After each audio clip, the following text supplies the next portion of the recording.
I got sick. It hurts to talk right now, but I did have a conversation with my cousin on the way to visit my boy Dill, aka Yu-Gi-Oh! Everything. And this is the short little conversation that we had. But like in the very beginning, when Katara is learning how to waterbend, Aang is with her, following her motions. Facts, right? You know, because like she also had Grand Skull, so Aang was learning those basic movements from the Water Tribe, you know, for the Southern Water Tribe. So it's just very weird that in the live action, he's not learning anything. But and it's also weird because he's also a mentor in a certain aspect. Yeah. Because he's giving her like tips on how to channel. Because like without that initial knowledge, I mean, Jet also like, I don't know if you got there. I got to the Jet part. Because Jet actually, I'm at the part where Katara realizes, oh, hey, you a hoe for what you tried to do there. That's kind of crazy. Jet gets her all the way there. Not master in a sense, but fully get control of her waterbending. Because Aang got that initial kick to her.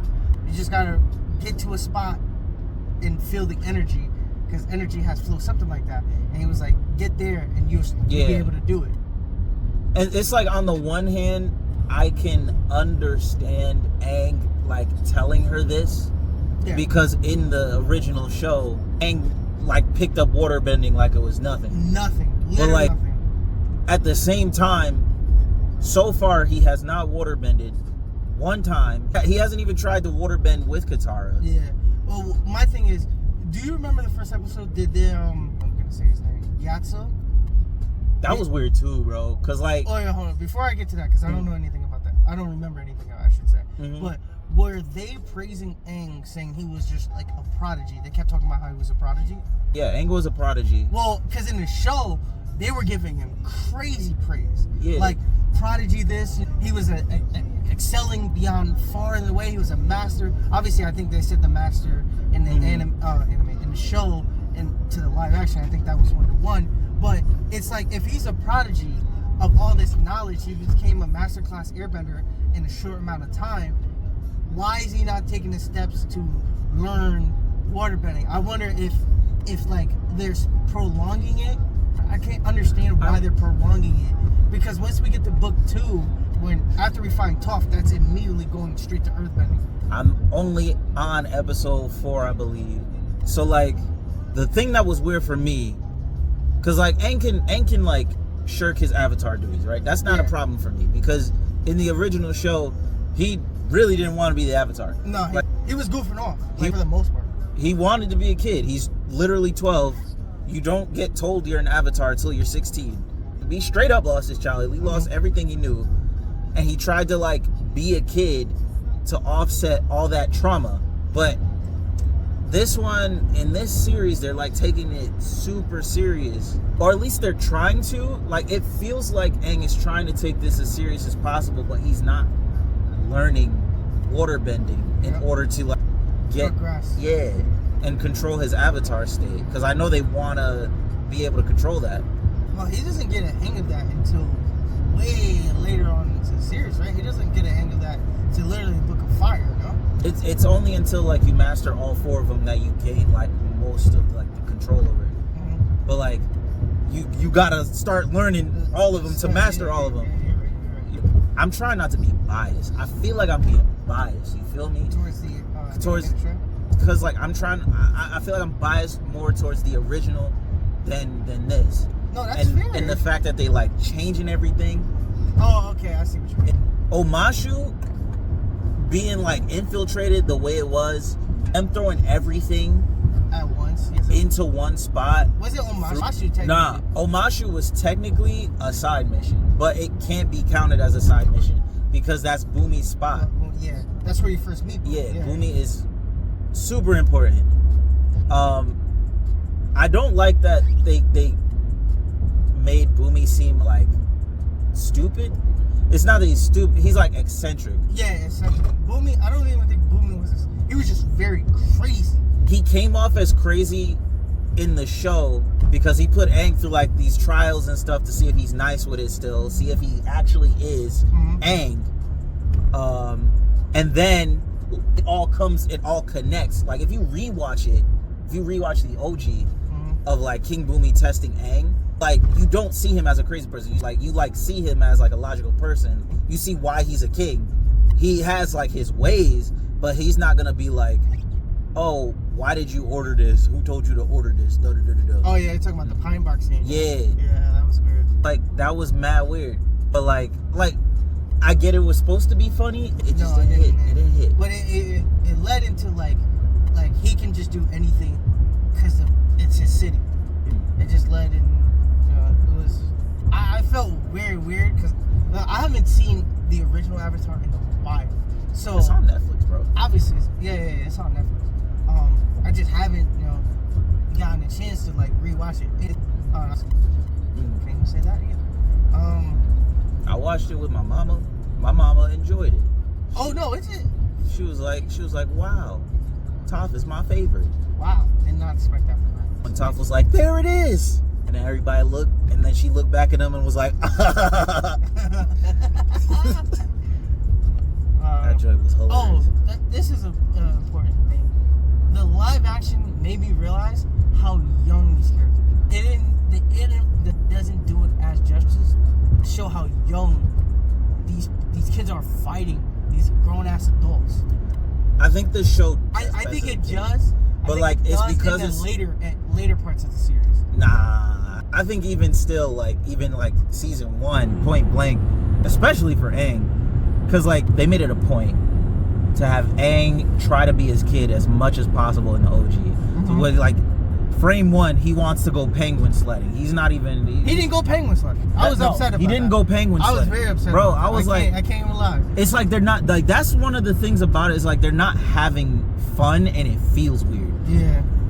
Cause like they're kids and he should want to still wake be up a kid and do penguin sledding and then get to the trauma part of realizing, oh shit, the air temple, all the air nomads are gone. Mm-hmm. Everybody I knew is gone. 100 years has passed. Like, and that trauma should have all hit, just like it kind of did in the show.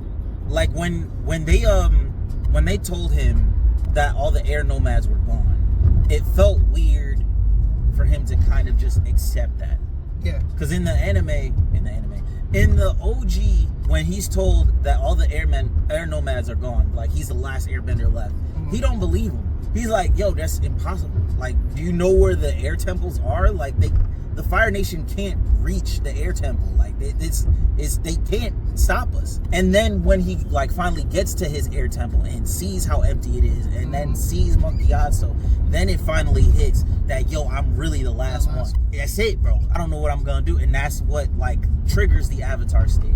Yep. What they did here, like when he goes to the temple and everything, like it still makes sense. Yep. But like for him to just readily accept it in the beginning, and not like. It feels like he's just going with the flow in a weird way. Because, like, in the OG, he was going with the flow in the sense that, oh, I'm a kid. I'm going to just try to be a kid as best as possible while doing my Avatar duties. And hopefully we can stop the Fire Lord by Sozin's comment. But, like, here it's just like, I got to do my duties. Point blank, period. Like, the spirit of the show is just kind of gone a little bit.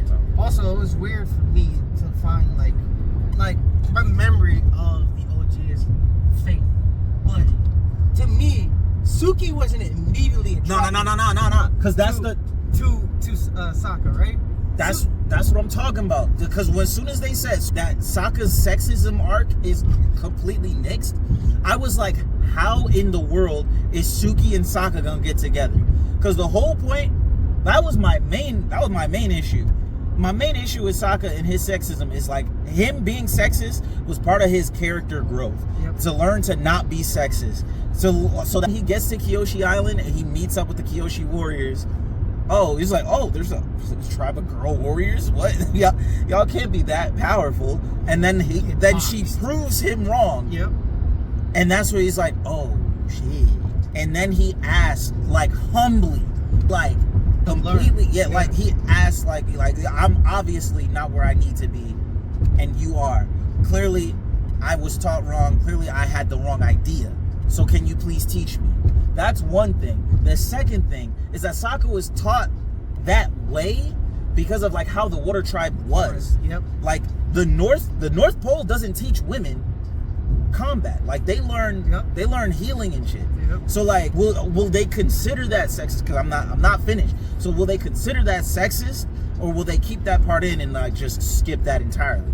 That was very crucial to Katara for her becoming like one of the strongest water benders. I mean, and she's female. Yeah, and it also like helps like her mentality when she gets into the North Tribe, because it's more added like negative force of telling her, nah, you're not doing any combat stuff.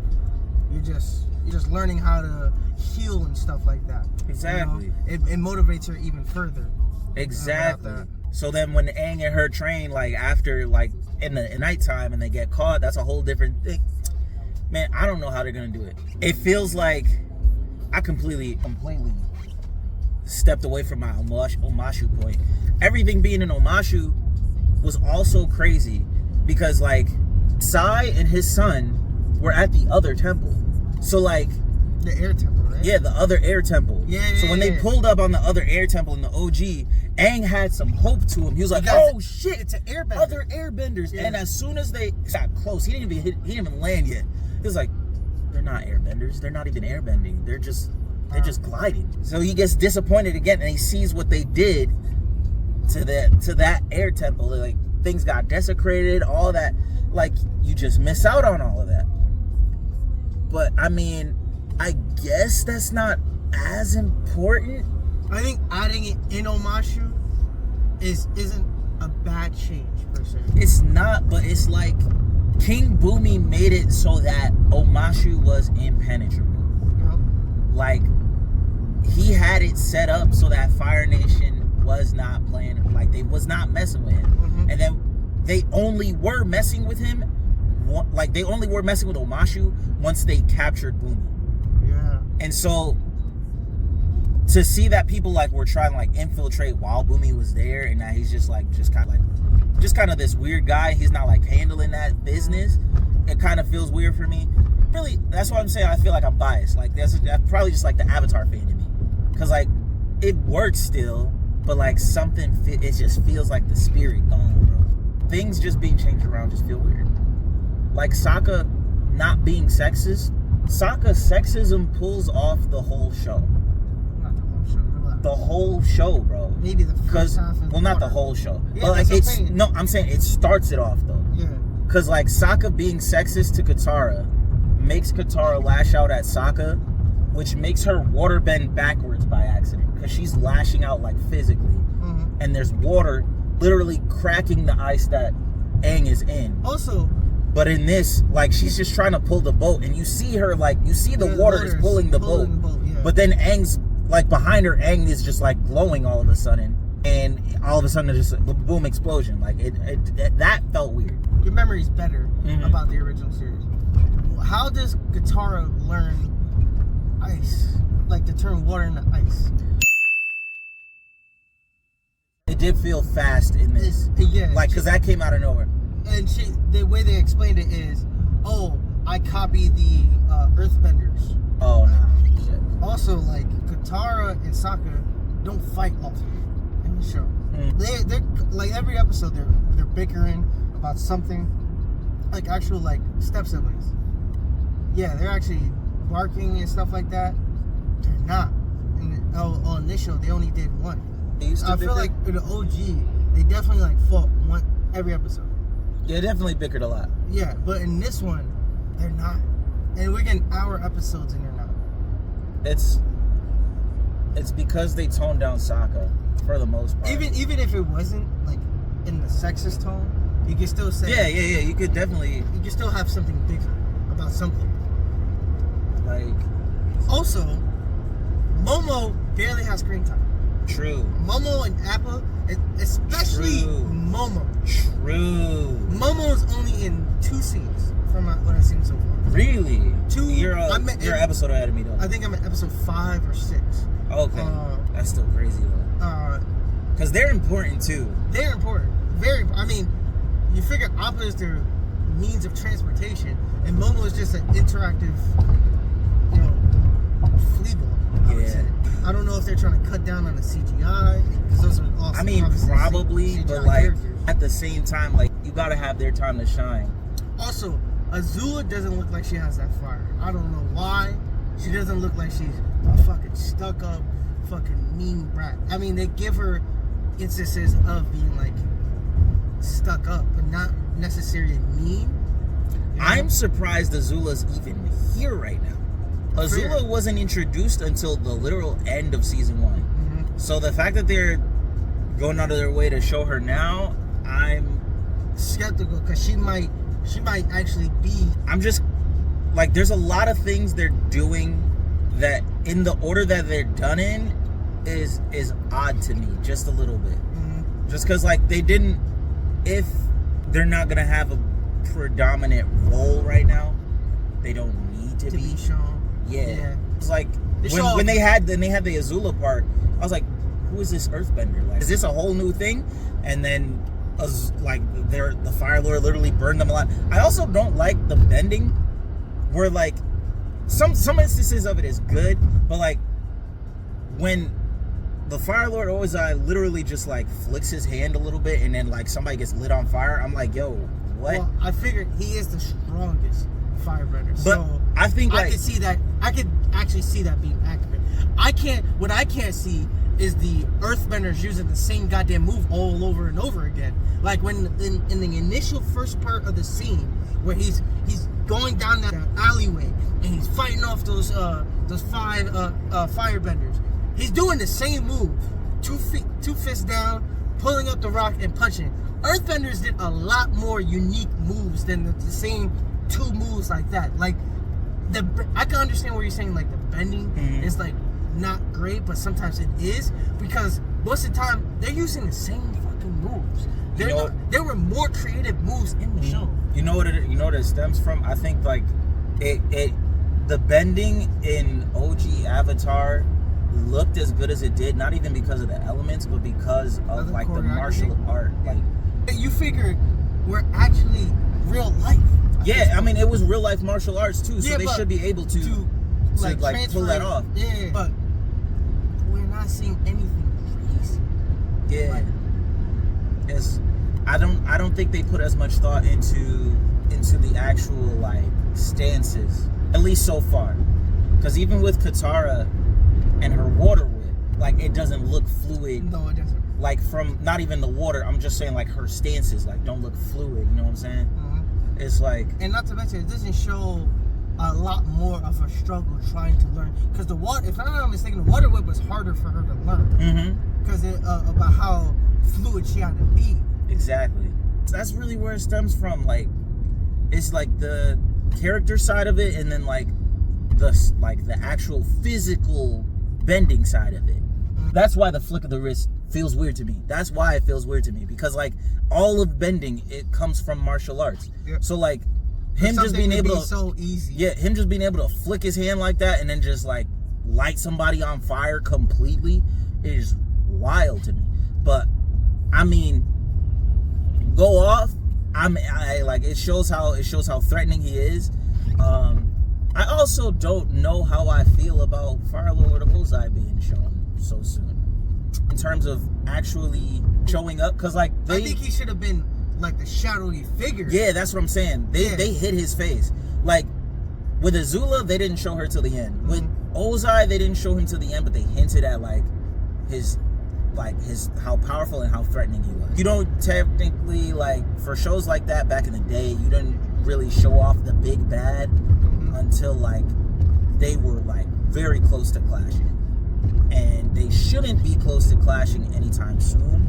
And they've been showing like several instances of the Fire Lord, but like I don't know what they're plotting. You know what I'm saying? It feels like we're showing them just to show them be menacing. You figured they'll probably get a renewed for season 2. I'm pretty sure the reviews are mixed, but it's skewed positively, because the level they only have to beat was the M. Night Shyamalan movie. True. That's the only. They did way better than that. They did way better than that. Now, as a 1-to-1 adaptation, I don't think nothing's ever truly 1-to-1. Yeah, it's not gonna be 1-to-1. I'm not trying to say it should be 1-to-1.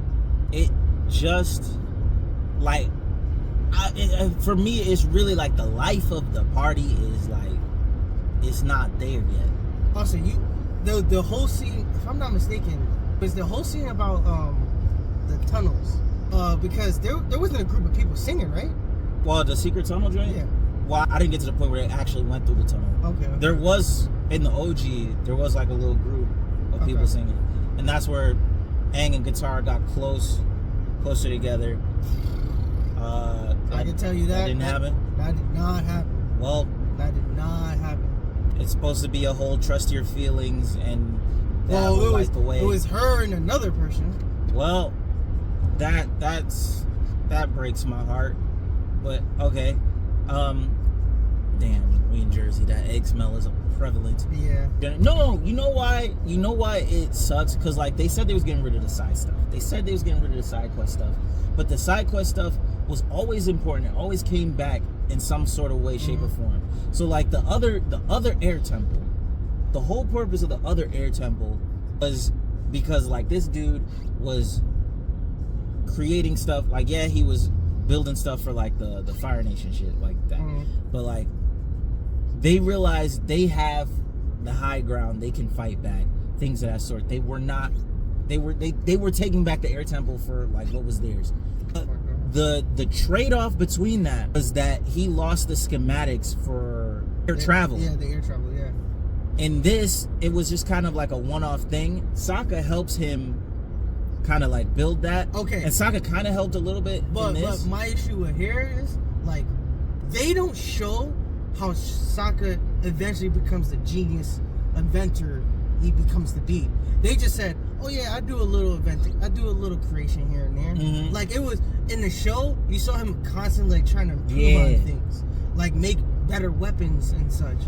In this, it's just like, you only get the hint of that when he's talking to Sokka. That's the only time he brings it up. Because every other thing is just like, we already had it. There's no explanation about any other thing, about him inventing stuff, him improving on things to make it better, the quality of life in the Southern Water Tribe. Now they got to invade Omashu, at least from where I am. They got to invade Omashu, get the schematics off of Sai, and like learn air travel. All in that span. I'm trying to remember like how soon the Fire Nation got like their air travel ready. I don't think they actually got everything ready till like not episode 3, season 3. Yeah, it took a while for everything to be built. At least there's that. But like that was like the setup of it. And I know they know that's important because they kept that in a little bit. It just, I don't know. There's a lot that they like squished together. Yep. That's making me be like,